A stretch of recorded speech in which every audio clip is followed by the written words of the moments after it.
Marami ang nabahala ng lumabas sa social media ngayong Biyernes, April 5, 2024, ang mga hindi kumpirmadong balitang na stroke, inatake sa puso, at nagkaroon ng aneurysm ang asawa ni Heart Evangelista.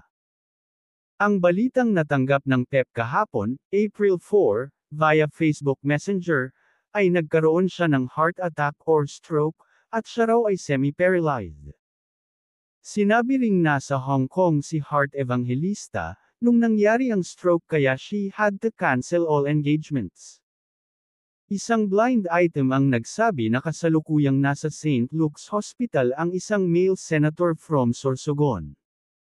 Hindi direktang kinumpirma ng dalawang sources na na-stroke si Cheese, pero isa sa kanila ang nagsabing siya ay airlifted o inilipad mula sa Sorsogon papunta sa St. Luke's Medical Center. Ang dagdag na paliwanag ng isa sa sources, siya ay airlifted, kasi mas mabilis ang biyahe kesa sa road trip na aabutin ng mahigit na 6 na oras. Sa ngayon, hindi pa naglalabas ng opisyal na pahayag o medical bulletin ang tanggapan ng senador.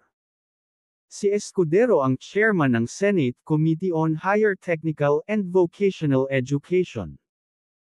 Hinihiling ng mga taga-suporta ni Cheese na maglabas sana siya ng opisyal na pahayag sa lalong madaling panahon, tungkol sa kanyang kalusugan para maiwasan ang pagkalat ng fake news, at para mabawasan ang pag-aalala, ng mga nagmamalasakit sa kanila ni Heart Evangelista.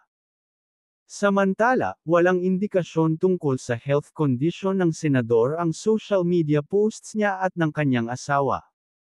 Ang latest post ni Heart ngayong Biyernes, bandang alas 8 ng umaga, ay tungkol sa isa niyang painting kalakip ang maikling caption na, "Heart is back."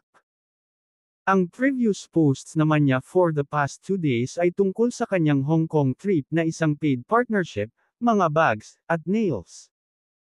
Ang Instagram post ni Cheese bandang alas 9 ng umaga ay tungkol sa pangarap niyang magkaroon ng medical school sa Mindanao.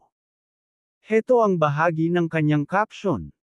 "It is my hope that in the near future, we will see the rise of another medical school in Mindanao.